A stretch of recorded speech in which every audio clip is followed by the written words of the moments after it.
Ooh. Ooh. Okay, I think that is everything.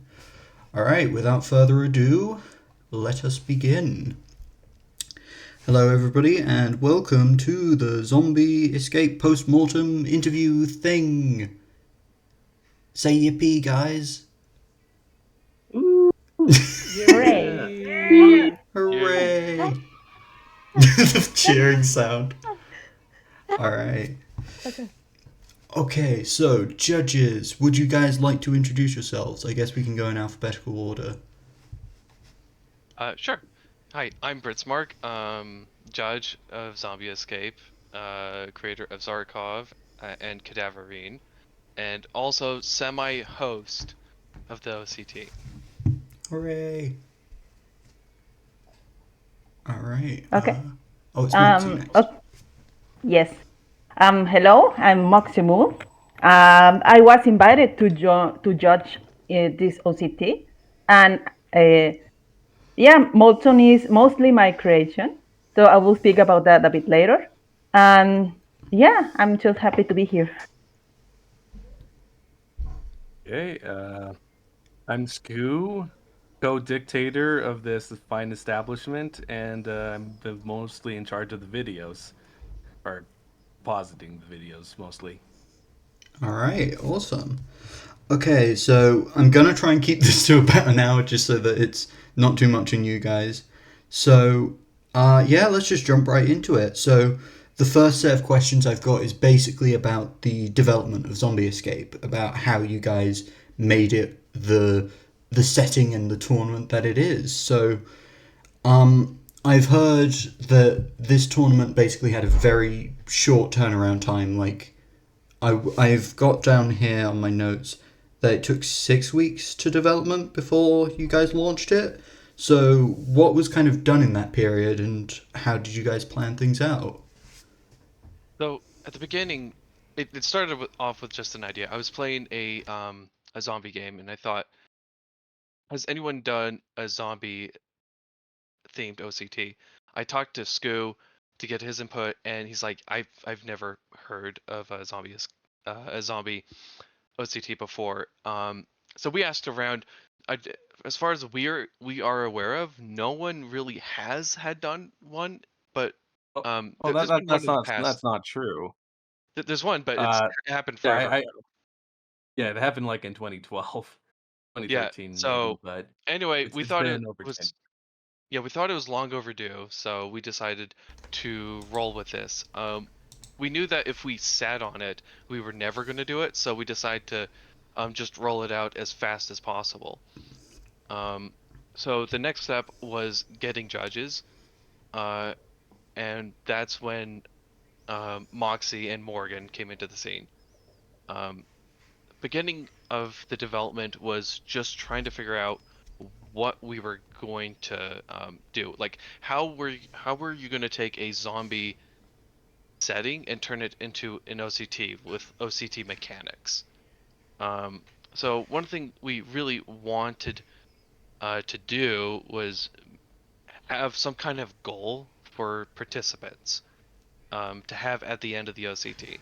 There were two initial ideas for this. One was survive the night, where every contestant would start off in the same place and then um and basically, work together or compete against each other till like the end of the night or something. Hmm. The other idea was escape the city or get to an evac zone.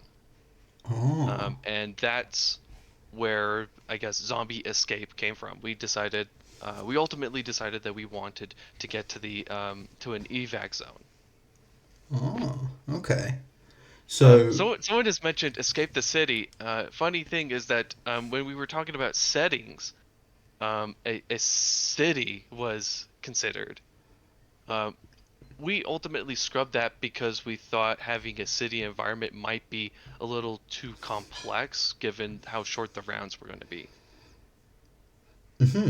all right. So, you guys sort of started with that idea of what if we made a tournament about zombies, since that was kind of not necessarily completely untapped, but it hadn't been explored in a good long time. Yeah. Yeah. All right. So I guess this kind of links into the next question of what was done to kind of flesh out the setting of Lazarus Springs, the town where it takes place. I'll stick with this for now. Sort of, what was done to flesh out the setting of Lazarus Springs, and was there any kind of lore or backstory that you had, or was it always going to be a blank slate, sort of, for the contestants to mold? I guess with my experience with OCTs, I take a lot of inspiration from Ixie, whose philosophy has always been "it's up to you." Anybody who's been around Ixie or her OCTs understand where she comes from with that. So me and the judges really wanted to keep it as open as possible for this, but we did want to have something which people can, ground their uh, stories in. So, there has to be a setting. There has to be references to the different sub-environments for this place. Um, so yeah, like when we make assets and references, we're mostly focusing on things that we feel like have to be there, like just enough for people to kind of springboard off of and do their own thing. Ooh, nice. All right. So you got the world that sort of helps springboard things. I guess now is a good time to ask about the judge characters. I know this is probably going to be a bit longer because the judges are like, I guess, the face of the tournament. So how did we get the characters that we ended up with? I know Moxie, you mentioned that Moleton was like a collaborative thing. Another question that someone's put down is who got designed first? Um, I think I think the first character that wound up actually being a judge character that had some form of concept was Molten. So maybe we'll start with Molten if Moxie wants to pitch in. Yes.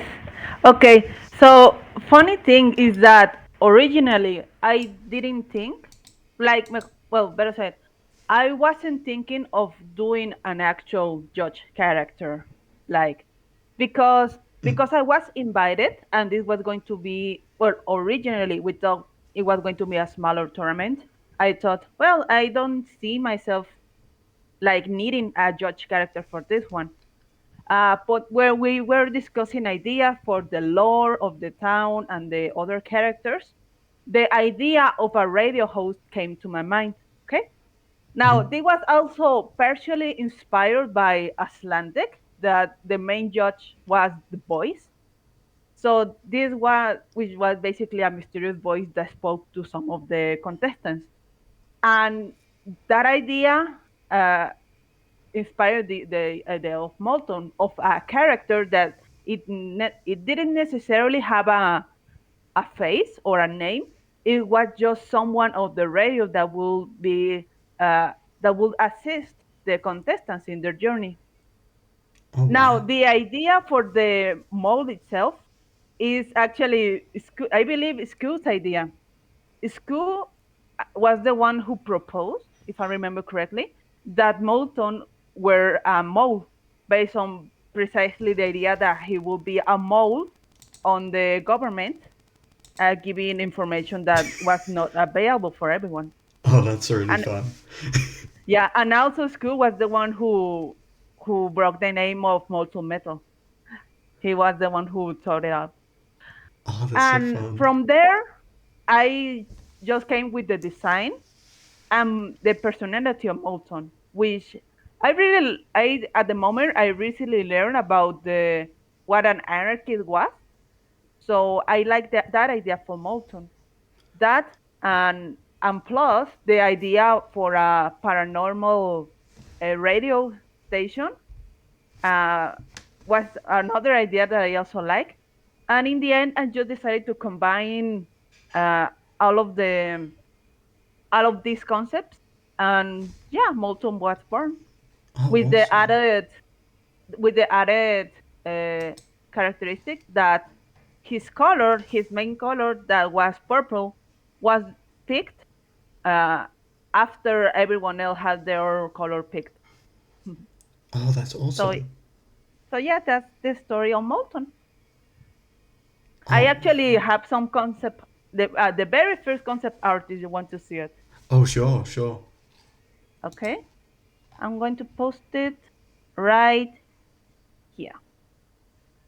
This is the very first sketches of Moleton, which actually ended up being very, very similar to what it ended up being. Yeah, And like yeah, that's it. he basically came out fully formed by the looks of it. That's really cool. Yeah.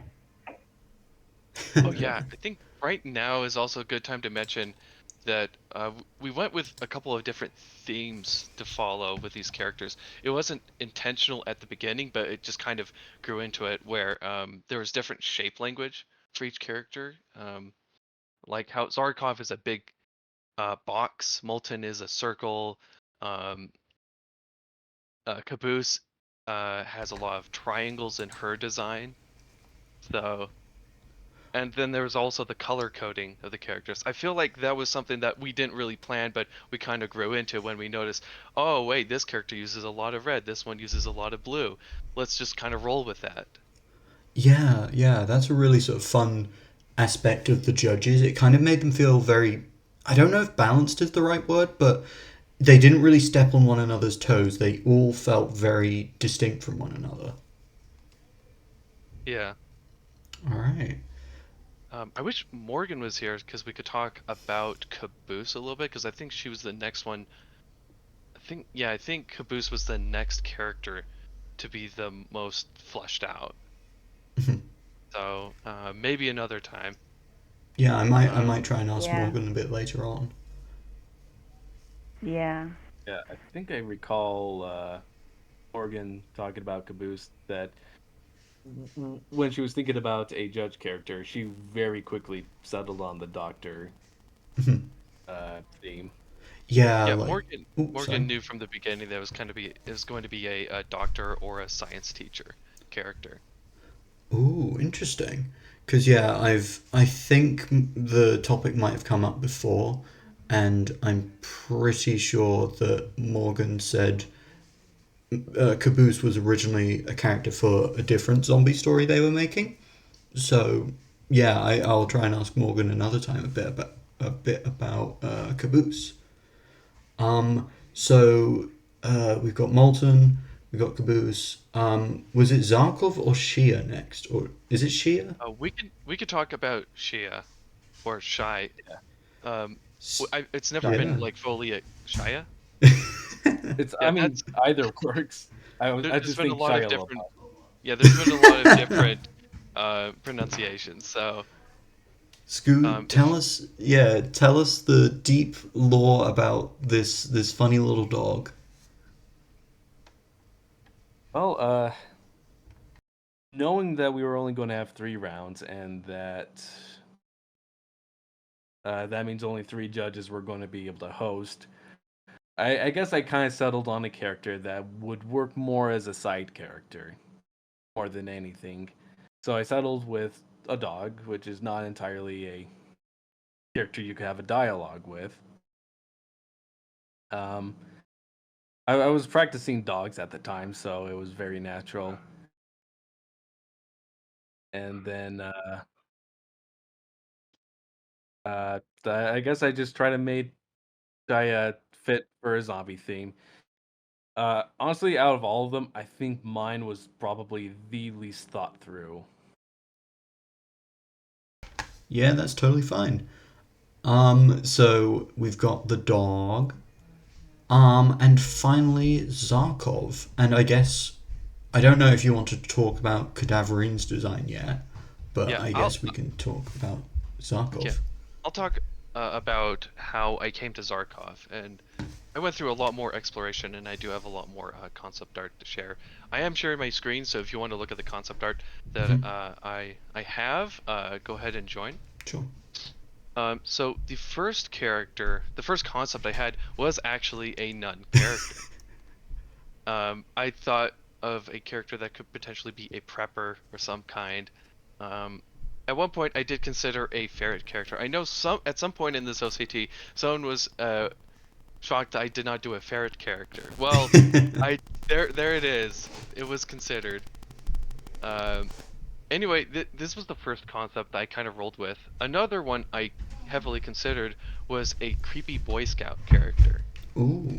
Almost ghost-like that hung out in the woods. This was Scott before Scott was a thing, I guess. Yeah, it was supposed to be creepy, eerie, all, and I didn't know if I wanted to go with something that was more enemy or friend in this instance, or just left ambiguous. Yeah. Eventually, I did settle with Zarkov, a lumberjack, and that was something I really considered at the beginning, but I kind of shelved it to do exploration. I did go back to him because I felt like he's got an axe that's pretty thematic to zombies. So these are the earliest conceptions of Zarkov, and I feel like I got him right the first time. I'm like, yeah, he's big, he's buff. I put him to some lumberjack poses, put him on model to figure out what kind of shapes I wanted him to have, and I think the rest was history. Cadaverine, I'm trying to remember why, like 100% why we wanted to have an extra character. I think it's because we really, really just wanted to have someone for announcements. Shia was, I guess, would have been the runner-up, except that character can't really communicate. So we decided, what if we did a zombie character? So my first attempts at a zombie announcement character was an adaptation of the announcement character we had for Aslantic, Nancy or Echo, depending on what you called her. That character I started off with, and then I did a couple of different designs, some different iterations. I put Oh wow. on her what would have been like clothes you'd expect people to wear during the 90s or late 90s. Um, so yeah, those are one thing that I kept going to was like having all the flesh removed from her torso, because I really liked that bit. Eventually, I thought, wait, we have a church environment. We know we want to have a church be the evac zone, but we don't have like a character for that place. What if we made that the the announcement character? So I brought the nun back for that. Oh wow, that's awesome. Yep. Also, when it comes to art direction for the characters, this hasn't been mentioned yet. Um, we talked a little bit about the art direction. Some of the inspirations we had was, I think it was Morgan. They shared some concept art from Disco Elysium, and I'm like, and I saw this character specifically in the this cyan or this teal outline around it. I'm like, okay, we got to put that around all the judge characters, all the human characters of the story. Um, uh, we also wanted to have some unique shapes, some unique distinctive shapes for the characters, and that's where Professor Layton comes in. Because I noticed in those games the characters are very distinct. They have very outlandish shapes for their character design. So we use that as inspiration for our character silhouettes. Um, and for the zombies, we don't have a ton of zombie art, surprisingly, but one thing I really liked was how the depiction of the characters in Blackwater Gospel in this scene had their teeth and their eyes were glowing, and I'm like it was under a blacklight effect, and so that's something I rolled with for zombie concepts. Here's an example Oh wow. of what I went with. So Not the zombie generally ferret. green skin. Yeah, zombie ferret, zombie April. Oh no. If anybody noticed. Um, uh, and so that's for the art direction of the characters. Narrative-wise, we wanted to keep these characters as open as possible, but not only that, we wanted them to kind of fit some kind of trope. So that way, they're what there didn't have to be a lot of explanation for why a character shows up in your story or to explain their background. So that's what I have for characters, unless if any other judges want to pitch in and say something which I haven't already done. Oh, Well, not I mean, really. To be honest, the very first time Britz showed this concept, I said, no, yeah, this is a very unique style for zombies. So, yeah, good job, Britz. I guess we also had to coordinate with when we actually made the official polished references. We kind of charged Morgan to tackle that for us. And oh yeah, that's the image right Oh, there. wow. Where, Yeah. the sort of outline of what's expected. Where you're given an action pose, a front and back reference, and of course a headshot, and basically to give a good enough idea for people to understand how to draw these characters. Yep. We wanted to coordinate on the character references to make sure that they were thematically consistent. So that way, art wasn't all over the place. So, and each judge was kind of in charge of creating their own the character and drawing the character in the poses. Morgan was charged to assemble those and composite them into the references. Oh, okay. Was there any like major scrapped ideas or characters or general concepts that you guys came up with? Wrapped concepts. So I did show my characters, the nun and the Boy Scout. I don't know if any of the other judges have scrapped characters.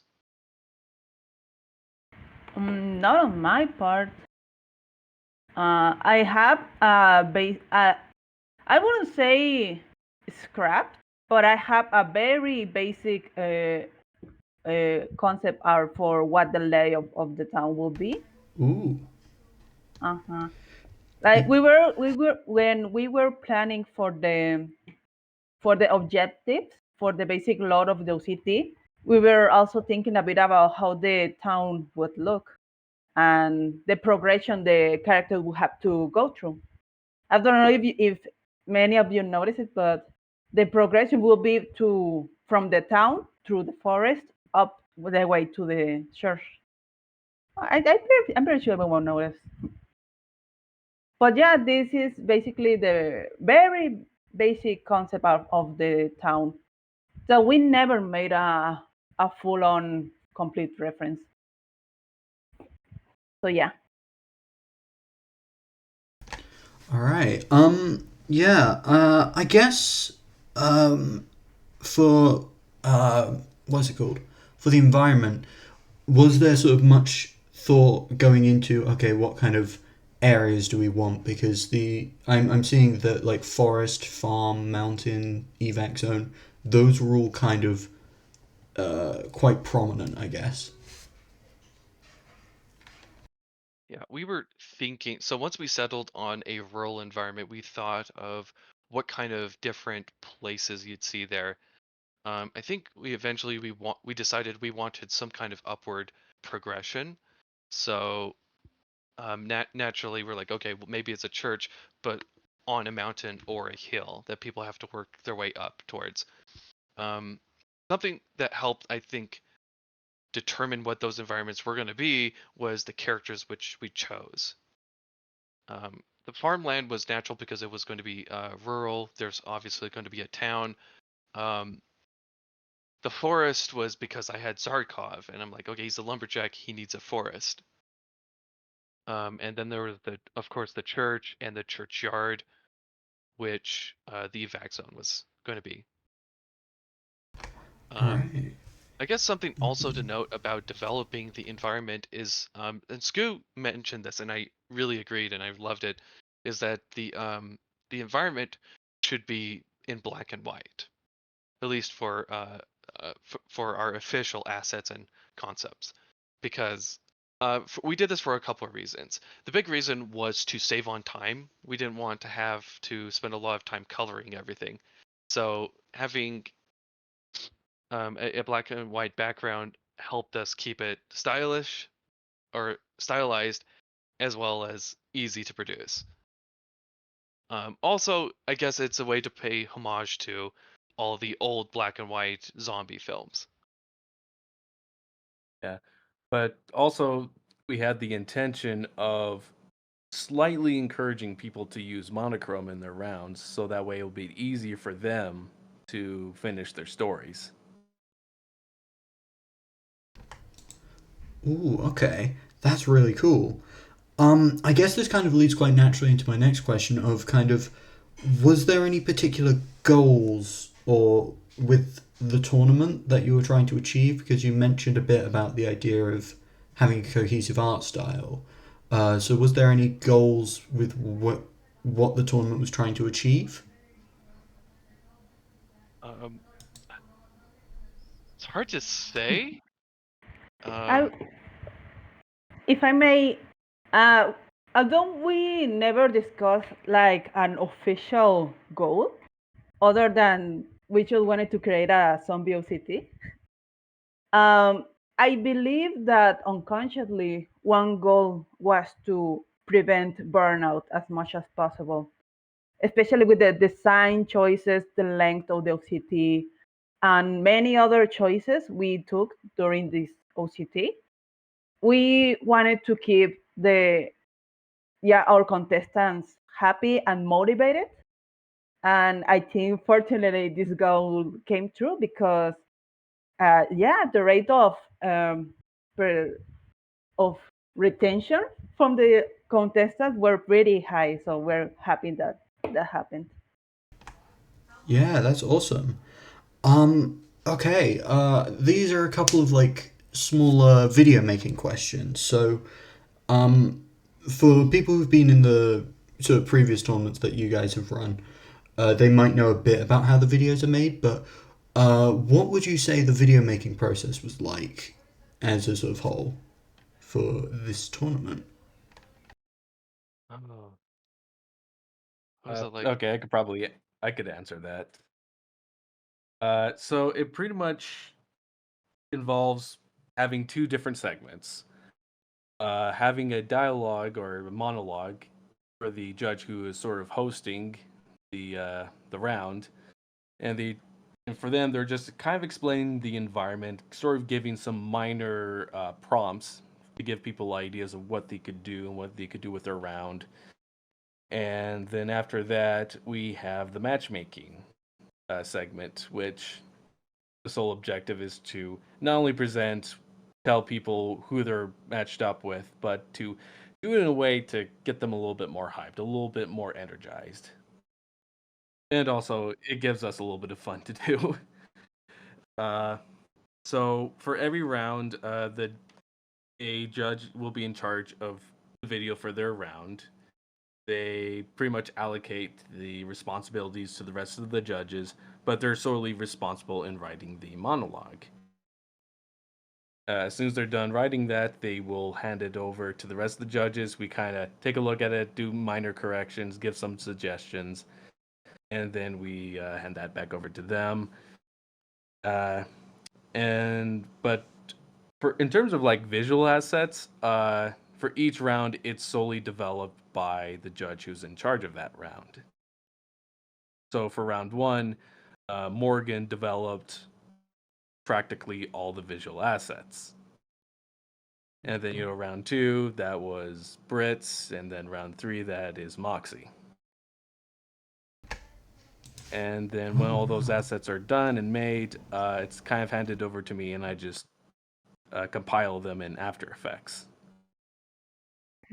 I would like to add that yes, although most of the majority of the assets were responsibility of the judge hosting, you probably saw that these didn't apply for the matchups.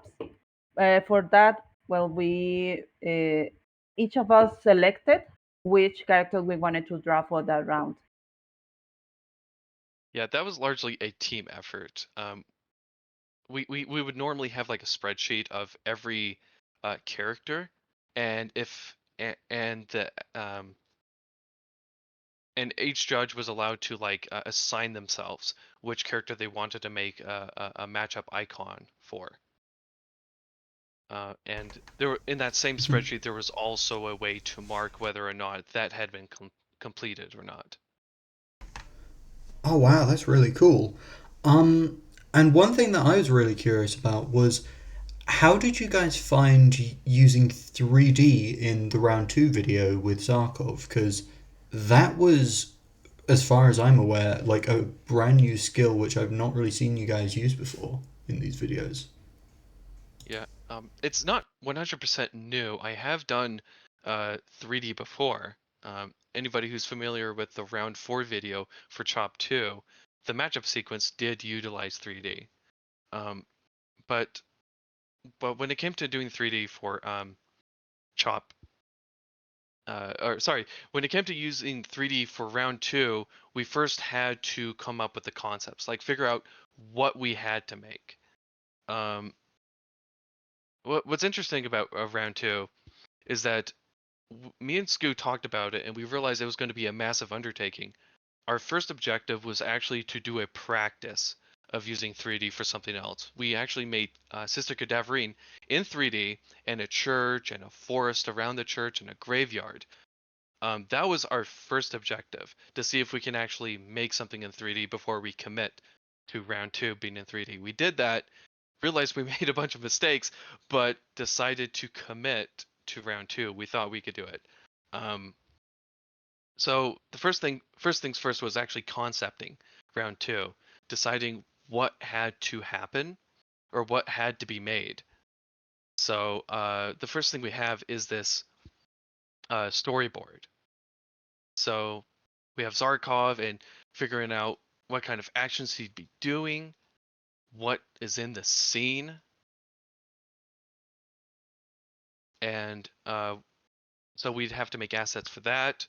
And then there was the concepting for the matchup sequence, which I feel like from concept to final result, it was pretty close. We managed to match that pretty well. But yeah, from there, once we had the concepts, Scoo started modeling and rigging, and he wound up doing a animation for Zarkov. We actually split up the tasks between character and environment. Scoo was focused on the character. I was focused on the environment. Here are a couple of like screenshots of what the 3D environment looked like. Well, actually, you know what? I could probably just share a Oh little bit wow. right here. Oh my god. So He's yeah, real. here's the 3D Zarkov in his full 3D beauty.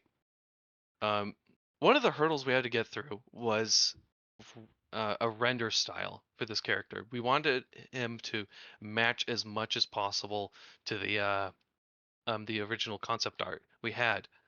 So the easy part was just doing cell shading in Blender. That's super easy. One of the the difficult part was creating this rim lighting. Just adding that is kind of difficult to the standard process of cell shading in Blender, at least as far as I'm aware of. We did find a tutorial online that had a sneaky way of adding rim lighting to a 3D object without using a light. It's basically some sneaky stuff done with shaders, with like directions and geometry. I'm not going to go into detail, but I had to create a unique node for this, which um, would take a point or an empty object and treat it like a unique light. So yeah, this is in Blender, and this, what I'm dragging around, is not a light. It's an empty object, but I can treat it like a light using some logic in the shader. Oh wow, that's so cool. Oh, that's Uh, sick. Yeah, I need to try and learn 3D at some point because my goodness, that is just an entire new world of possibilities. All right. um, yeah, so Scoot, do you have anything to add to 3D? Because you went through your own obstacles on this thing. Oh man, just the sheer amount of technical problems. uh, yeah, honestly, there's kind of a mountain of technical issues you're going to come across. Anyone who's ever done 3D, you know how many problems you're going to face. But uh, the thing is, like, you can make an estimate of how long it's going to take to make things.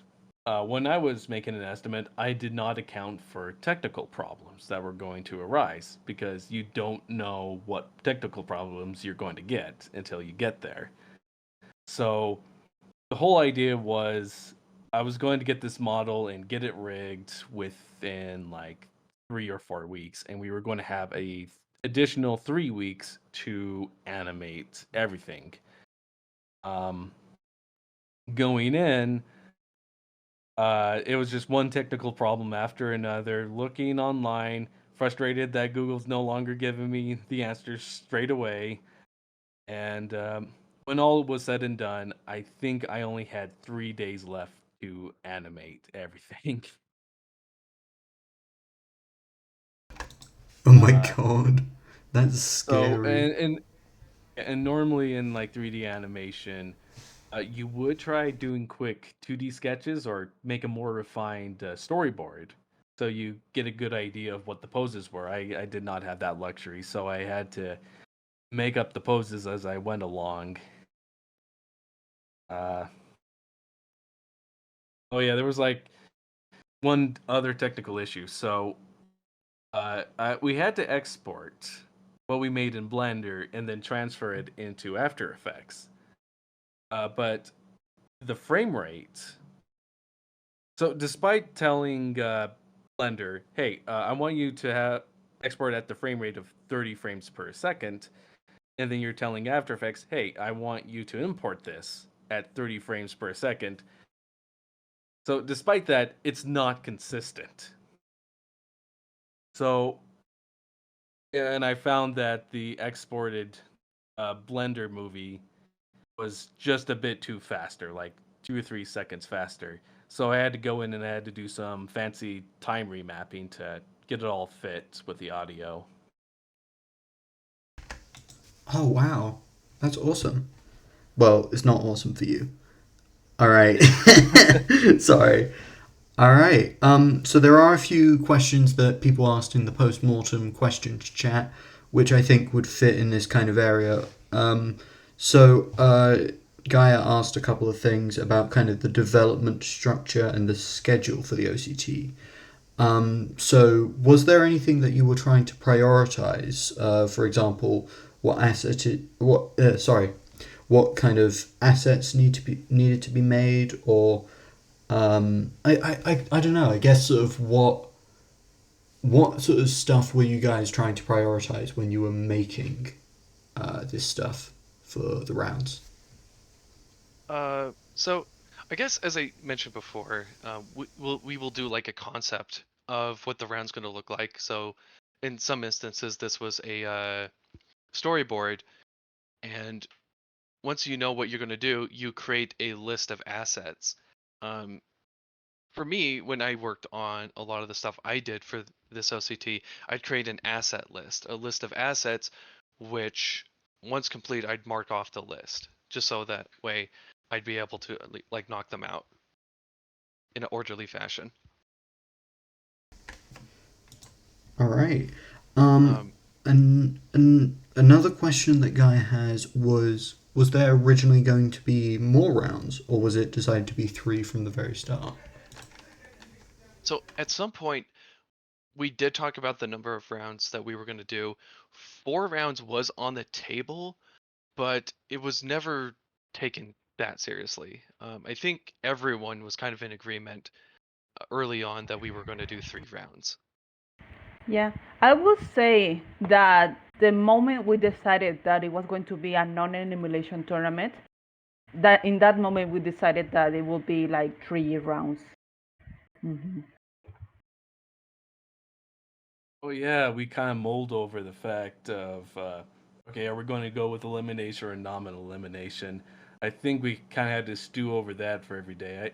Everyone was already leaning for non-elimination, but we had to thoroughly talk about it and weigh the pros and cons before deciding on that. All right. Okay, I guess we can now go on to the next section of what kind of went well or what things could be improved. So, what do you guys think that the tournament was successful in doing? Well, Hmm. okay, as I said before, I think we're very successful in preventing burnout in our contestants. Actually, way better than expected, actually. Usually in round two is the one that there is the highest drop off of most tournaments. But, but in our case, there was like only two people who dropped out. So it was really surprising to see. I would also say that the community like was always energized, energetic, always interacting was also something that it was well done. I would say that I think Morgan was the one contributing to this a lot because she was the one who interacted with most of the contestants. Yeah, you need a hype man, you know? I think Morgan was our hype man for this OCT. They did really well. Um, I think another thing we did really well, and I think me and Scoo tend to do really well, are the videos. Because we noticed, when we first started doing this, that it was a really effective way of getting people excited for every round. Matchups, everyone's very excited for matchups in any OCT, and so we like to make a spectacle of it. So that's why we really like having that matchup sequence and why we kind of go all out for it. Yeah. Um, and something we've kind of inherited from Ixie's OCTs is hints. Because that especially gets people excited because it gives them something to like do between the end of the round and the beginning of the next round. Sort of, and it teases them a little bit of who they potentially might be matched up with. Yeah, Oh, we got a lot another of thing I think hints. we did pretty well. I've seen this mentioned a couple of times is that we've been generally drama free in this OCT. Um, I can't say that 100% because I don't know what goes behind the scenes with everyone, if there's anything going on in any private chats, but at least on main, we tend to be pretty tame. All right, So, very cool. Sorry. Let's see.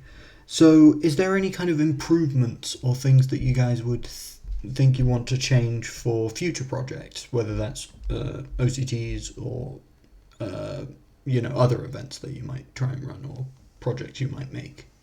Um, I'd love to be a lot more active in the community. I tend to be much more of a lurker as a contestant and as a host or judge. So I think I could have done a lot better at interacting with people.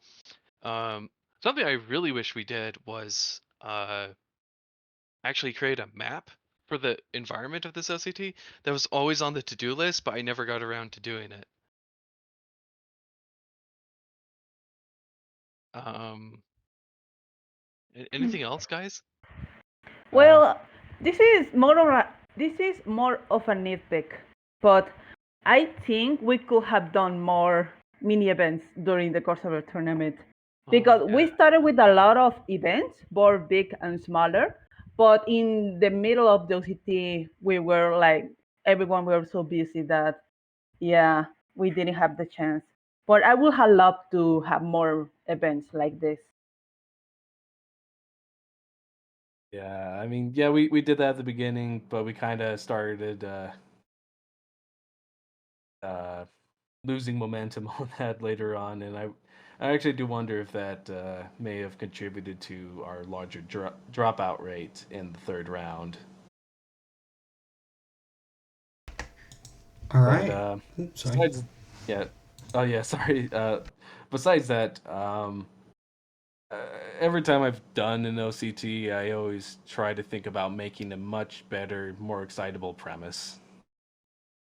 Because I guess one goal I've always been thinking about is try to make a premise that's very easy on contestants to write for. that when they start writing for it, their stories practically write themselves.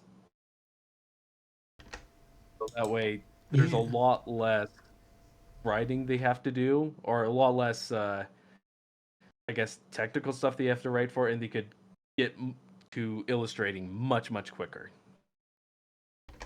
All right, awesome. And I guess this one is just quite a big amorphous question, but would you guys have any advice on someone else if they wanted to run a tournament, whether that's like software to help with tracking everything or technical stuff? I don't know, whatever you guys sort of think or comes to mind. I want to say that you have to get the tools to make your job as easy as possible. Like for example, in our case, I designed a Google sheet that will make scoring easier for us. Okay, if I had the chance, I want to release a blank version for everyone else to use. But basically, yeah, the idea was that we would just read the rounds, put a score, and the document would like sort itself out. Like it will give us the top 5 contestants, how many points each person has, and other stuff. But also on that document, I included like a small table where there will be like point suggestions. Like there will be like a criteria, for example, for art, story, and there will be different levels of how would you grade it based on this criteria. Um, this was meant to use as suggestions, like if you have like trouble deciding if this, I don't know, if this task was worth 2 or 3 or 5 points, that you could use that as a base. So yeah, that will be that. Technically, that will be the second tip, to always, when it comes to judging, create a base set of uh, conditions that the round will meet to get certain uh, points. So yeah, just to make the judging more fair.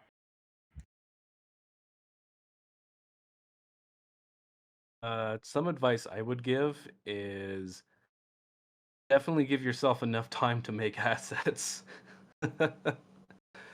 And also like try to make a good fair amount of visual assets. Don't do what we did where we tried doing everything in a single month.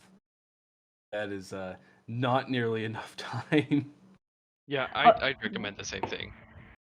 yeah, that was also one thing that I wanted to comment, because like from the outside perspective, our judges only work like 1 or 2 weeks between rounds.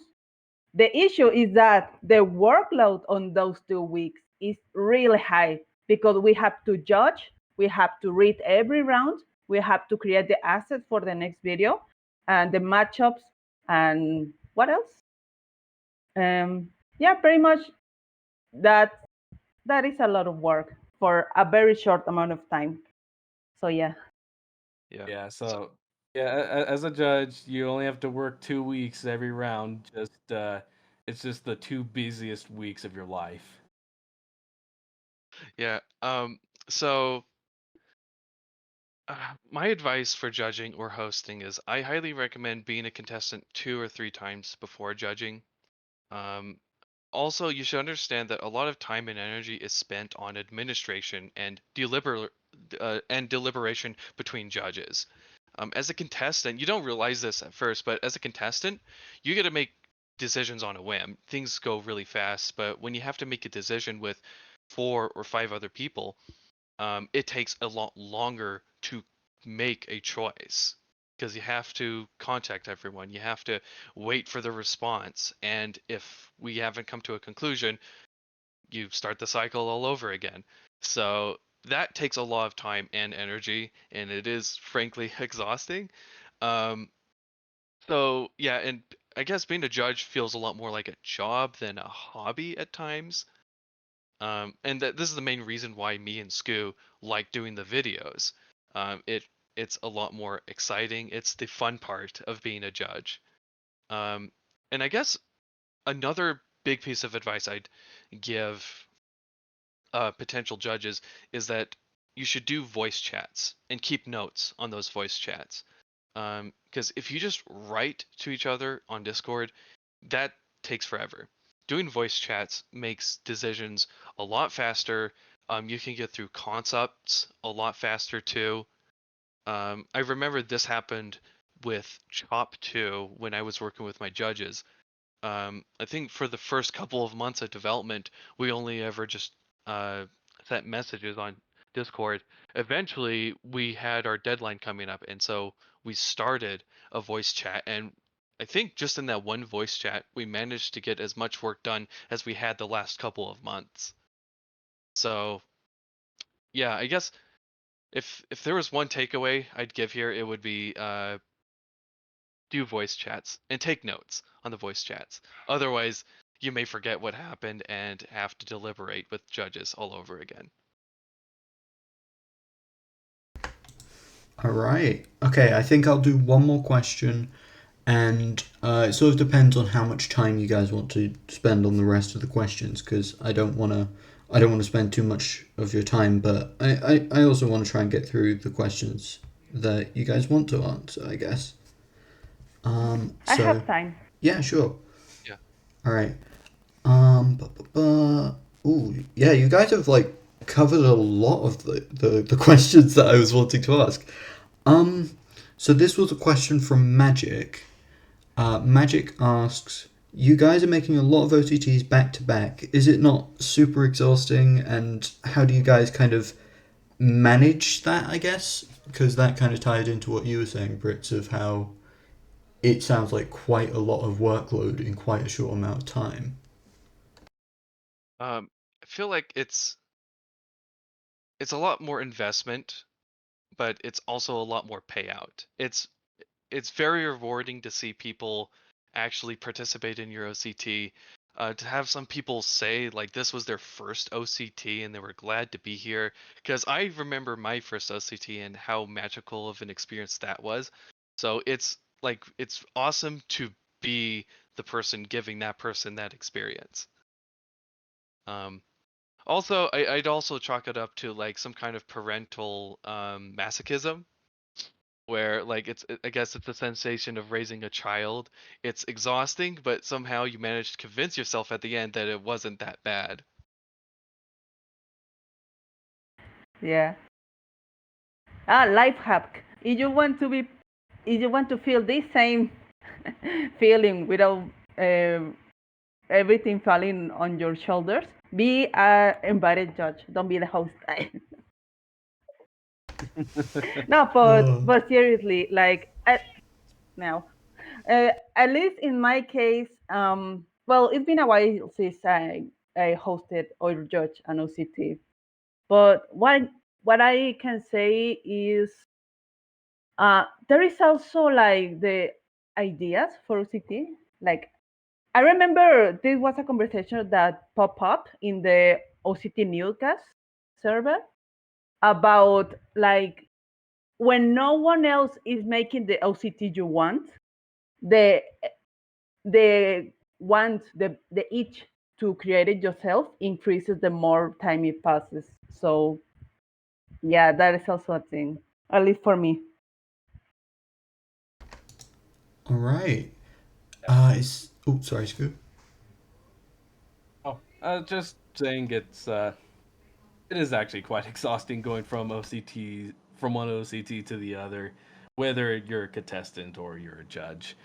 I mean, for us, for me and Brit, it's actually been over a year since we did any other OCT stuff before Zombie Escape. Yeah, the last one I worked on was Chop 2, and I took a year break and then did Zombie Escape. I guess another way that I managed to convince myself to do this OCT is that I knew that a year later, I was going to be here, and either I did the OCT or I didn't. So,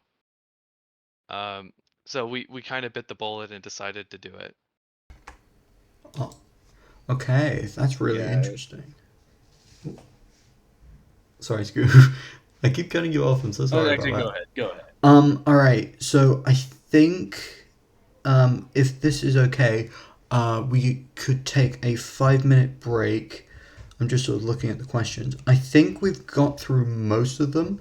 So soon. So after a 5-minute break, we can do a bit of the sort of funnier questions and the sort of quick questions, which I don't think would take too long. So yeah, if everyone's okay with that. All Okay, right. I'm cool with Yep. doing a 5-minute break. All right, awesome. We'll be back in 5 whole minutes. Hello. Welcome back. Hello. I just did. I asked a question while you were on deafen. Don't worry, I Oh recorded no. it.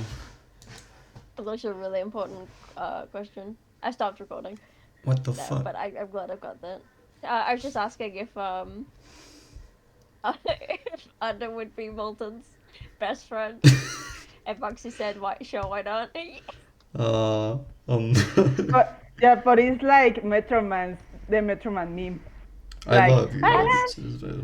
Moulton, Exactly. Moulton, you are Moulton Metal. You are not big enough to have parasocial relationships. She literally lives down the street from your fucking radio station. She's probably brought you like worm cupcakes.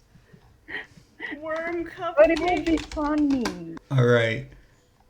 So I guess this is sort of, I guess, the lightning round of just sort of speedier questions for a bit. Just hopefully you guys can answer these. I hope that they're interesting. All right, let's begin. Question number 1. Who thought of the name Lazarus Springs? I Would be believe- Moxie. Me? Really? I thought it was That was Britz. you. Well, okay. Here's how it went down. We actually primed the pump using ChatGPT, and they came up with our own names from there. Some potential names include Resting Springs, Everlasting Peace, Living Springs, Night Falls, and Peace Falls, but ultimately we went with Lazarus Springs. I mean, Okay. the only contribution I remember to the name, it was supposed to be a pun. That's the only contribution that I said. I didn't remember that Lazarus Springs was the one. I thought Lazarus Springs was from Moxie. Huh, interesting. It's lost the time because I think it largely happened off of chat. It was a VC that we came up with the name. Right. So, and this is why I say take notes. Okay, let's move on to the next question. All right. Spyro asks, is there a canon story amongst all of the different competitor entries? No. No. That's not how we roll. We don't like to have one competitor have a canon story over others. All right. Let's see. I'm sure there was more. Oh yeah. Geeky asks, why Caboose? We I have a will better never know. question. Why not Caboose? Okay, very good. Time asks, why? That's it. That's the question. Because. Yes. All right. Because. The answer. I mean, the question of why really has like quite philosophical roots. Like maybe we could say why life, and I would say, I mean, life is at the end a system that is only designed to survival. Okay. As of why we created the OCT, it would be a question of maybe giving value to our characters. In this society that OCs are heavily criticized and often seen as a source of cringe, OCTs provides a place where these characters, as silly as they are, can flourish to something new, to something better that in other circumstances maybe would have not reached. That's an absolutely beautiful answer to a question which was one word long, which is very impressive, actually. All Yeah, right. thank you. Is Sister Cadaverine actually the Atlantic announcement girl? Yeah, I guess. I mean, she was based off of the Atlantic announcement girl, so practically, yeah. That's pretty cool, pretty groovy. Um, oh, okay. This was a very personal sort of question that I'm just mildly curious about, and I've just noticed it, and I want you to answer this honestly, Brits. As a musical motif, you keep coming back to Atlantic's Blood Judge. I remember seeing it in Chop 2, and I think I've seen it in here as well. And I'm just curious as to, like, is there a particular reason, or is it just you like it? Uh, People were really excited to see it in Atlantic, and I was in need of another theme when I was doing Chop 2, and Blood Judge came up, and I'm like, okay, I'll just roll with that.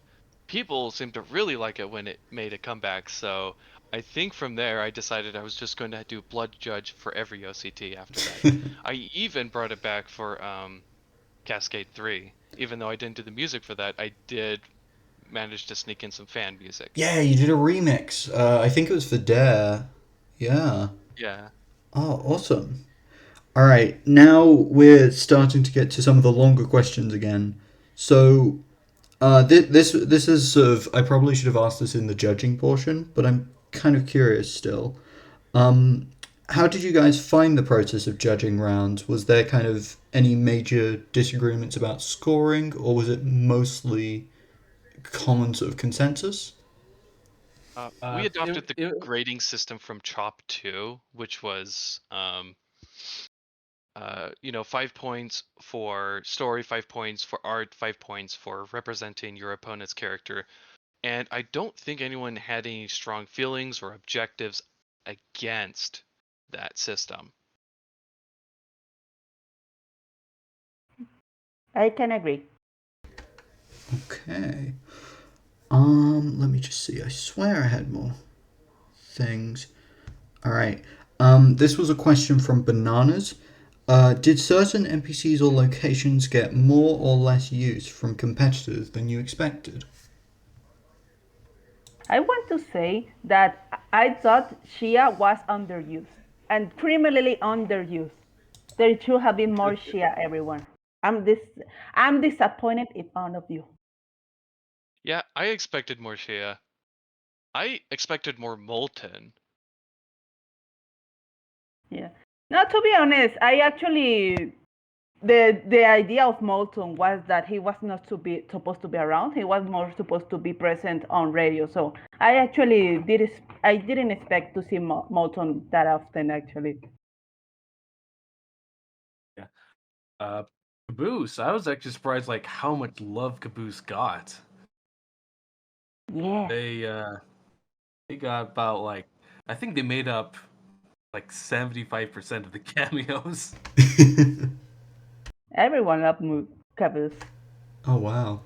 Okay, you are right, Sunny. She is hot. True. All right. Speaking of our good friend, Mr. Moulton, let's get on to the Moulton questions. Okay. Now, I know that some of the people who asked the various Moulton questions are here, so if you want me to read out your thing word for word, keep your silence or forever hold your peace or whatever they say it. Mm-hmm. Okay, awesome. It is time to ask the Moulton questions. Rusty Toast asks, what's Moulton's poison? Does he do that good? Does he sleaze it big up in the tower? Does he hit that does he hit that Dallas Brown note? That's Gadit Country Jungle Deluxe Mist. I'm asking if he hits that. It's the glass. Sorry. I'm asking if he hits the smokestack of that good glass. Or in a lot more simple terms, Dam asks, does Moulton smoke weed?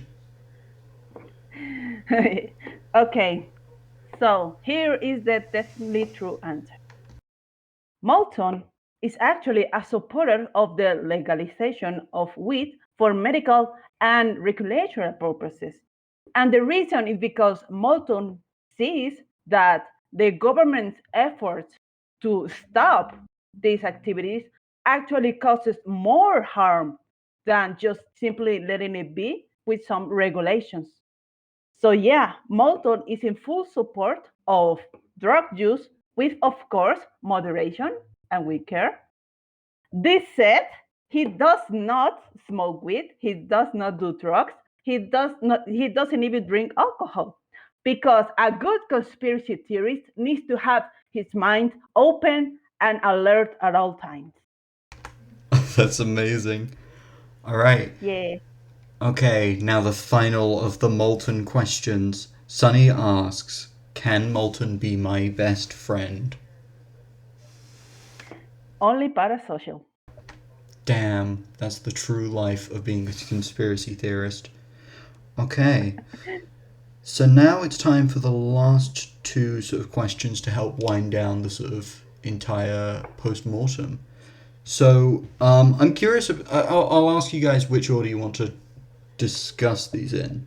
So, the first one is the possibility of Zombie Escape 2, and the second one was a question that Guy asked just now about the idea of sort of a final OCT that you guys would run. So, which one would you guys like to discuss first? Let's probably talk about the second zombie escape. All right. So, let's see. So, I guess it's sort of about the future of Zombie Escape. Because you guys mentioned having ideas for the sequel, but no plans to make a sequel tournament at the moment. So, is there a possibility for Zombie Escape 2, and are you willing to share any concept if so? I guess if we were going to have Zombie Escape 2, it was going to it was probably going to have some of the ideas which we scrapped. Because like one of the compromises we had about picking one idea over the other was that, okay, if we did a second one, we'd do that idea instead. So it would probably be the survive the night concept and or have it take place in a city. But if there is a second zombie escape, I'm certain I would not be a part of that. I don't see myself being on the staff for that. Yeah, same. Both me and Britz kind of agree that we don't think we're going to be around for the second zombie escape, and chances are it'll be handed down to someone else. Um, there are two people that we think would be good hosts for a second zombie escape, but I think first we would offer it to either Moxie or Morgan, and if they don't want it, I think we both agree that Geeky might be a good pick for a host. Or And Gia. after Geeky, oh yeah, then after Geeky, Gia. Yeah. We think Arceus could have been a good pick as well, except he kind of comes across as a guy who really likes participating, but not so much hosting. Yeah, completely fair. All right. And now this was a question that Gaia had, and I think it's actually a really interesting one. So, in an offhand conversation, there was talk of Chop being the last OCT you guys would work on. Would there theoretically be a final out with a bang OCT if you did consider pulling out all the stops? So, I guess the core of it is if you did sort of have like one last grand hurrah, what would it be, or would you even want to do that? Uh, I mean, yeah, we definitely want to go out with a bang. But should we tell them our involvement with Chop 3?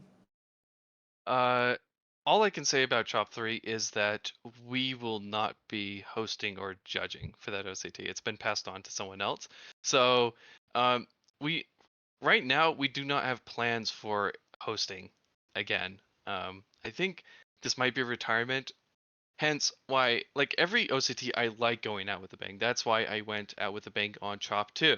I thought that was going to be my last OCT, and then Zombie Escape happened. And we did not originally plan to go as hard as we did with the credits, but then we decided, okay, you know what, let's go out with a bang. because I'm not so sure I'm going to be able to do another OCT after this. Yeah, it should be mentioned that Britz kind of speaks more for himself. He doesn't speak for both of us. I hope to do one more, whether it's judging or hosting. Outside of that, I'll probably just be a contestant.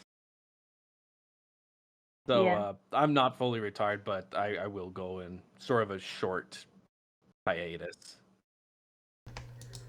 All right. Yeah. In my case, it's funny for me because my ideal OCT already happened. It was 1 year journey, and pretty much 90% of what I wanted the OCT to be turned out to come true. So when it comes to an OCT to go with a bank, I would say it was that one. But the truth is that I'm still here and I still have some juice to host future OCTs. I have still ideas that I want to try. But what I'm going to say is that it's probably going to be like much slower with the pass of the years. It will be less frequent. But in the same way that what Sku said, it's more likely that I find myself as a contestant rather than a judge. Or who knows? It depends on how I feel at the end. But yeah, at least for me, you can expect at least one more OCT. Oh, hell yeah. You guys basically already answered this, but can you tell us anything about Chop 3? Sorry, I can't. That's up to the new host. That's totally fair. If they want to reveal something about it, they can. But right now, they are in the middle of development, and it's probably going to be a while before we hear anything about it. Totally fair, totally fair. I guess I'll say this. Go ahead and join another OCT if you want, because it is probably going to take that long before they get things open for Chop 3. Okay. Alright, if anyone else has any more questions, I guess we can open the floor just in case anyone has any more questions, but I have gone through basically all the questions I've noted down. So I guess we'll just... Zarkov smoke weed? What? He's a man of the forest. Does he smoke weed? No, he doesn't. Bruh. None of the judges spoke weed. I wanted we Maybe don't, we Caboose. don't know about Caboose yet. There's Caboose. And we haven't Tell asked out. about Shia yet. True. Does she smoke weed? I don't think weed is safe for dogs, guys. I feel he will Shia die. doesn't do weed. Shia She does doesn't. math. Suddenly all these... Oh my She god. does math? Okay, Shia, no! she gets to be the one cool judge. I was about to say all these judge characters are extremely uncool all of a sudden. Fucking nerds. For now, And then Caboose Schrodinger is cool. We cannot confirm either way if she does or does not do drugs. We gotta wait for Momo to weigh in. Yeah. I don't know. I don't own Caboose, but I would say that she probably tried every single drug available on this planet. She's the most spaced ever. I hope that is true. Does that mean she's tried fat? Bananas asked, can you reveal who the new Chop to the Top 3 hosts are? That's up to them to reveal themselves. I'm sorry. I know. Completely understandable. Let's see. Is that... I'm just looking at all of these messages. That's really fun. Alright. I think that's... Just a quick answer. I saw a question about the logo for Under the Bed. The question was who designed it. Yeah, I just want to say that I was the one who designed it. It was based on another podcast, which is called Leyendas Legendarias, which is the most popular podcast in Mexico. And it's precisely a paranormal, but also criminology podcast. So yeah, it's pretty cool. Ah, awesome. I think if that's all of the questions. I think if that's all of the questions, that means we can start to finish things up. So I want to give a massive thanks to Britz and all of the other judges. Thank you so much for sort of Yeah. trying Yeah. to for running the tournament and also for suggesting this idea, because this was lots of fun to kind of hear about your thought process and what went well, how could we improve things. It's really cool. I just want to ask the last question that Gia posed, the last minute question. Ooh, okay. When it comes to the, mm, well, I don't know what you mean. Like, oh wait, I just read it. Like, the question says that what will be your favorite non-general contributions people have made to this OCT? I always like when people make their own little headcanons and tidbits to the lore. All right.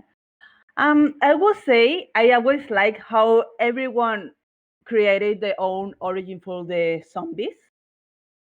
Like I always, that's the one thing that I like to see in each story. Oh, I have to think about mine. I like Arceus's. I like how Arceus has nanobots being responsible, and I think it was just an effective way of tying in the cyborg, or sorry, not the cyborg, the android aspect of the story, because these things did not really fit well at the beginning, but introducing nanobots, I think, was a really great way of doing it.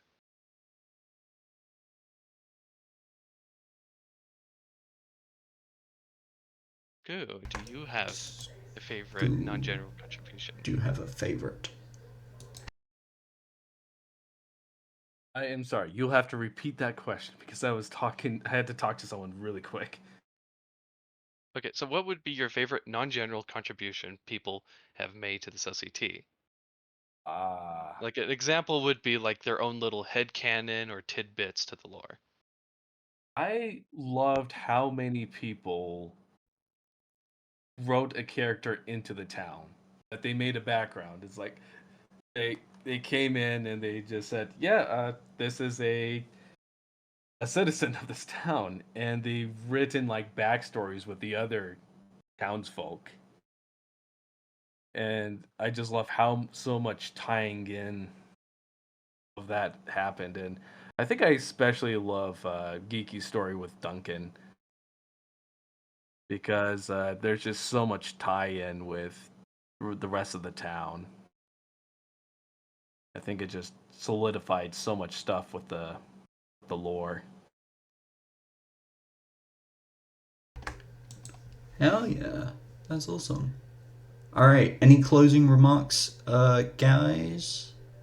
Yes, actually one more thing related to the last question that I just remembered, that I like how a lot of you canonize that the characters live together.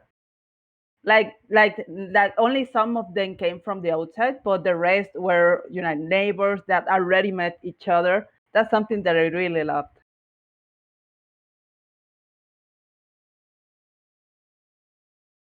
All right. Brent, Scoo, do you guys have any closing remarks? I think everything I could say, I did say. It's been an awesome OCT. I'm glad we could end it, I guess, on this note. Also, there's been a lot of questions about assets. If we were going to share those. So after this interview is done, we're going to share a link to a Google Drive containing the assets we used for the videos. Also, after the interview, I think I'm going to do a demo. Yeah, I'm going to do a demo on how I composited the credits Ooh. in Unity 3D, because we used a game engine for the credits. Oh yeah, that's right. Yeah, actually, I just realized there's a lot we did not talk about concerning the credits, but and also that's kind of been the most hands-on of any video we've had. But honestly, I could talk about that later. Yeah, I might. In the meantime, I might have to ask you about that. Sorry. Honestly, I could talk about it in like VC some other time, or maybe after the interview. But in the meantime, all you guys are awesome. It's been a pleasure, and hopefully, I'll see you guys in the next LCT. Same. I'm super proud of about you, and I'm so glad to be able to have been invited to this. So, thank you to the judges for inviting me, and thank you contestants for being as energetic, as friendly, a great community, one of the best that I have seen.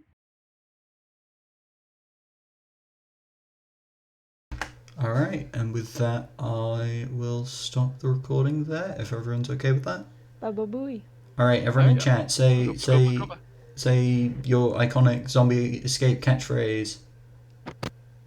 Your iconic catchphrase. Truly This was truly escape was. from the swamp. This truly was a zombie escape. Yeah. Whoa. Truly was a zombie escape OCT. Fuck you. Truly was. For our friends along the wait Fuck shit. you. Zombies escape. Yeah. Being Maguka was suffering. Hooray! And with that, zombie escape is now being nuked forever.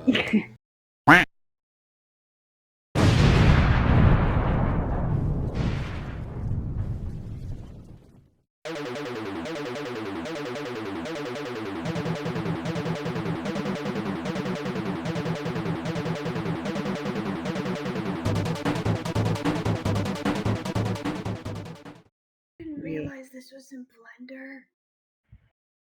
Yep. Again, this was probably the most hands-on out of any projects, including the 3D project for round 2. This has been the most work Yeah. out of any of the videos. Yeah, like I didn't expect to put this much effort into a credit sequence, but here it is. So, I guess some context. We talked about how we were going to like put everything together for the credits, but when we were going over all the assets that would be in the environment, we figured that might be a little too much for After Effects, or at least After Effects would be super slow with this. But we do have a program, Unity 3D, which is very good at handling a lot of assets and having real-time rendering. So that's what we ran with. This also has a combination of 2D and 3D assets. As I mentioned before, we had to practice 3D, we made a church environment with gravestones and everything. And so I repurposed that for this particular environment. I don't know if anyone noticed, but the church in the background was rotating, like the character was running around it.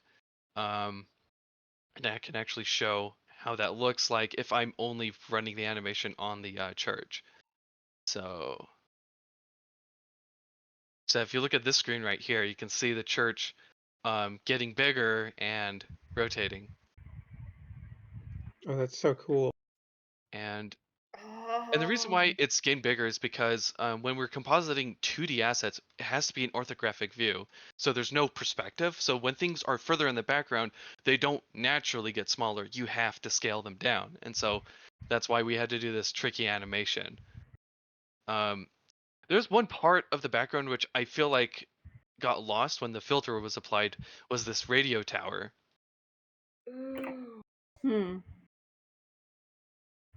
So anyway, I'm going to go ahead and play this and show you what it looks like in playtime from a different perspective. So parts of this is coded in, like the movement of the environment generally is not in animation, but rather I have a script which tells it to move a certain way. Also, because some of the animations loop or I want them to play at a specific time, I use triggers in the scene to activate those. Yeah, here we go. So these green boxes, they're triggers. So whenever Shia walks into one of these boxes, it tells it to activate one of these animations. Sick.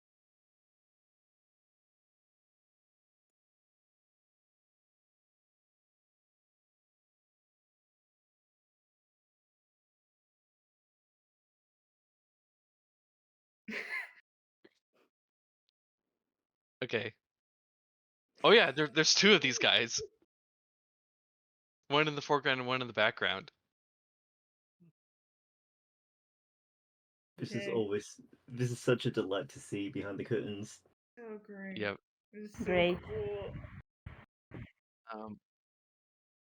Yeah, and that's something we will be sharing in the drive, is that we have the original captures without the filter applied to them, so you can see how that all played out. I will also be sharing the Unity assets, the Unity project, so if anybody wants to go in themselves and check it out, that's available for them. I guess another thing to note is how I mentioned I have a script moving these things. I also have the script programmed to move different layers. I have these different layers at different speeds, which creates that parallaxing effect. But that's the church environment. I figured that kind of encapsulated most of what everything else was. I can show you the other environments if you're curious, but that's what I wanted to show. Are there cool. any questions?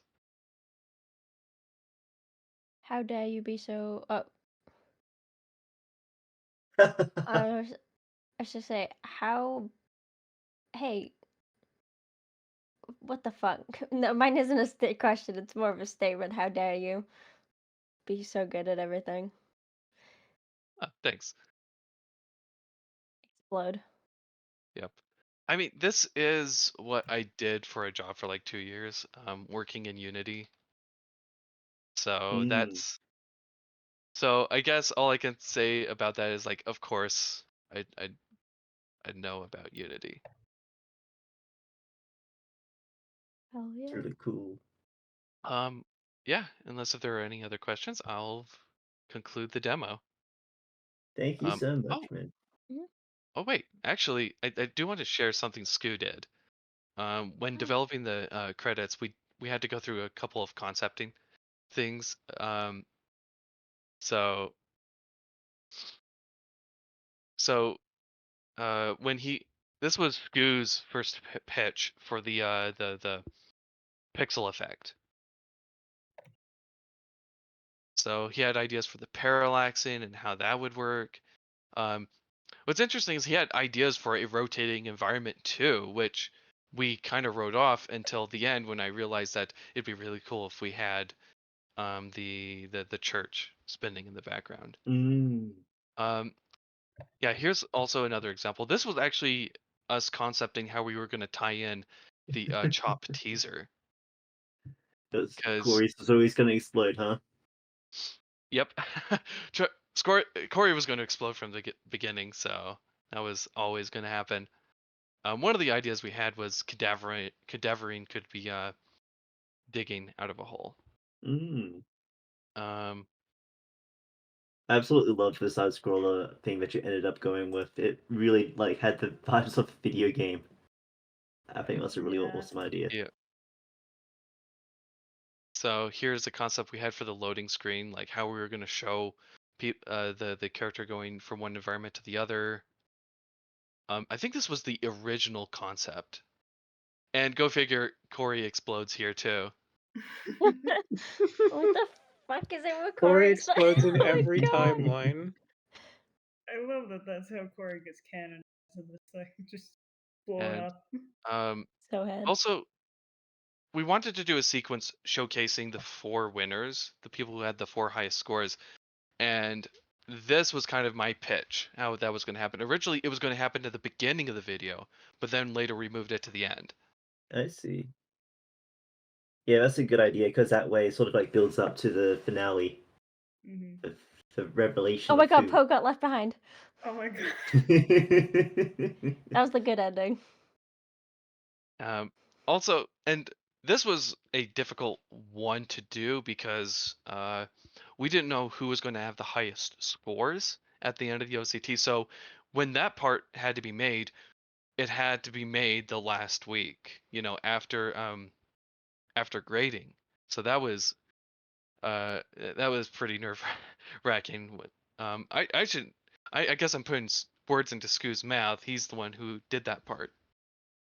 I mean, so much work actually got done before then. I mean, if you guys remember, originally it was going to be 2 weeks after round 3 when we were going to conclude the OCT with a ceremony. But for the first time in like ever, we were ahead of schedule. So, despite so much work that still had to get done after the round because we had to know who the winners were, there was still so much work we already got done. We could just cut 1 week off and get the ceremony done a week earlier. So, yeah, it's nerve-wracking thinking about work you can't do yet. There's stuff you can't do in advance, but when we actually got to it, it wasn't really that nerve-wracking. We had plenty of time. Something Yeah, I that didn't remember. make it into the interview. Oh, sorry. You want to say something, Oh no, Sunny? you go. No, I was just gonna say I remember you guys saying about being ahead of schedule because in my head it was like, well, I've got so much time to do the round reading because you know what, well, like I can take my time on it because I got like a whole week and then you guys showed up like, hey, we're thinking of moving the award ceremony a week back, and I was like, hey, what? So. Unfortunately, that's something we did not think about until after the fact. It's like, oh It's crap, okay. we're kind of cucking Sunny a little bit here. I was just like, ah! It was funny. So, Oh, what do you mean that. infected? Okay, so this was a concept we had for the first round video. For some reason, I had a lot of energy for this first round video, but not for the second one. But yeah, this didn't make it into the interview, but there was just some cool concepts. And like when you're thinking about ideas for these videos, you kind of have to concept it out to show the judges what this is going to look like. So one idea I was really interested in doing is doing a blacklight effect on some of the characters just for fun. And he got Also, infected? I can't believe it. yeah, It's he was infected Patrice the this dog. whole time. Yeah, and so yeah, you know how in the first video there was a segment which was on a computer. That was when I kind of pitched to Morgan. I'm like, hey, what if we did this? And I didn't want to be like, let's do this and you should do all the work. So my first course of action was actually slapping this together. It's basically, hey, this is what it would look like visually. Here's some ideas of how the action would be, like the images would scroll up from the bottom. Oh yeah. So this is not to interfere, but a very quick advice to anyone who's going to make their own OCT. If you want people to follow your idea, actually make visuals of it. Because it's hard to refute when they actually see it. Don't tell me what to do. Because for them to refute your idea, they have to illustrate their idea. And this happened in Chop, the first Chop, is that even though I was just invited as a minor judge, I pretty much dictated a lot of direction for the OCT simply because I made content for it.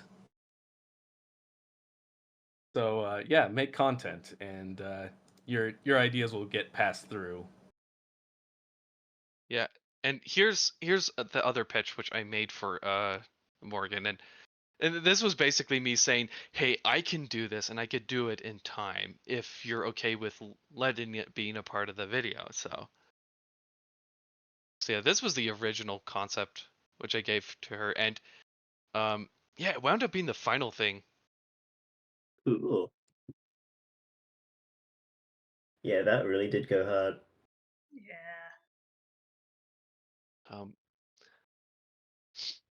I guess I also want to ask people, because I know there was one question asked in the interview, which was, what did we do well and what could we have done better? But that was directed to the judges, and I feel like that's a better question for the community, honestly. Like, how do you guys think we did, and where do you think we could have improved? Because everything I do in OCT came from my experience as a contestant or hearing other contestants. Like I hear complaints about judge bias when doing elimination tournaments, and that's why I've done non-elimination, because I really wanted to get rid of that aspect where people would get eliminated because one round a judge just happened to like someone else's story. Well, from my experience doing Zombie Escape, I found one of the greatest highlights of Zombie Escape definitely was the tight-knit community that was fostered. The mini events that came out with a bang in the first few rounds was really great. It was a shame that it did peter out at the end, but I also felt like it really just sort of approached that time of year where everyone got really busy. So, yeah. In terms of complaints, yeah, I think we need more dogs and stilts, to be honest. I agree. I agree with Prom. Yeah, I wish there was some way to avoid having an OCT run at the same time as finals week. And Yeah. but finals week is a lot broader because there's so many different schools and institutions. So it's more like a finals month if you're trying to encapsulate everyone and be courteous to everyone. Something I've considered, but I don't know how good it would actually be, is like a hiatus on OCT, or I guess it's more of like a halftime where Well, you go through the OCT and then you take a month off for people to kind of sort out life events, and then you come back a month later. the biggest concern there would be keeping that hype, right? Yeah. Yeah, that would That's disturb I was momentum. gonna say, you give people a break and they'll be so out of it that they will forget ideas is the problem. That's And it generally why only I've not done that. I would say it only really works when we're talking like shorter term OCTs, right? Ones that have oh, well, this is 2 weeks per round, right? So you okay, a 1 week hiatus isn't that big in the long scheme of things. But when we're talking well, this is a 2-month per round OCT, and we have to take and we take a 2-week break, the burnout can set in so fast during that time. Mm-hmm. Yeah, and I see it, tight deadlines have helped. I see that being mentioned. Thanks, Jake. And I agree. This is something I've carried over from Atlantic. They had a strict policy of no extensions from that OCT. I haven't been truly faithful to that principle, but I understand that being really strict on deadlines helps people in the long run. It really sucks on round 1 and 2, but generally it's pretty effective. I admire you for trying. Yeah, that was really good. Like, one thing which helps, I think Atlantic managed to kind of be a perfect storm because it happened right as COVID hit. So everyone, particularly for the later rounds, was at home most of the time. I'm not sure how much that influenced it, but I think that definitely did impact how successful people were, because Atlantic, similar to here, had quite a high retention rate, I guess. Not many people dropped out from what I remember. I think that was right. Yeah. One thing I do have to say is sometimes how well your OCT is going to go also depends on the contestants you get. Because I felt like the reason why there was such a high retention is not because of us, the judges, but you, the contestants, were kind of cheering each other on. Like if someone was expressing their discouragement, there were people there comforting them, saying, life comes first, but still be pretty awesome if you still finished your story. Yeah. And of course, finished not perfect. I I'm also so glad how many. Oh, go ahead, finish. I just appreciate how many people just stay true to that. Yeah, I was about to say that And Morgan was pretty good at encouraging people and telling people finished but not perfect, you know? Mhm. And like finishing your story is way better than having the perfect story, because when you actually finish something, you can look back at it and realize how you improve. If you never finish something, you never learn from it.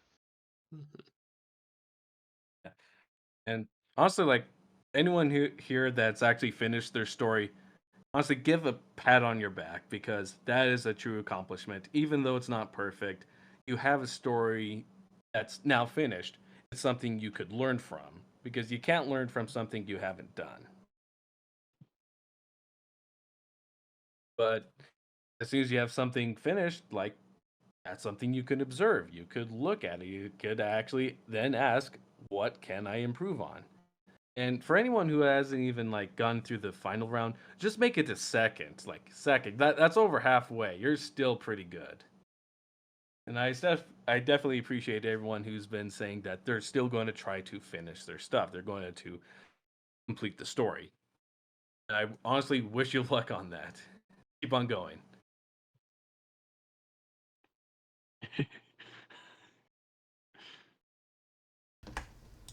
Hell yeah. All right. What was I thinking about? Nah, it's gone. But yeah. Oh yeah, that was it. I'm really happy that I did that one. Was it the fake, um, the fake contestant thingy of like, okay, I'm going to try and enter this tournament, and then I began powering through, and I was like, I'm doing this deliberately to spite school. That was the entire reason I made an NPC for this, just to prove that because Scoo was like, you can't make it in one day, and I was like, oh yes I can, and then I did. So, the true winner You of did the prove me tournament, wrong, so the true winner of the tournament was me all along.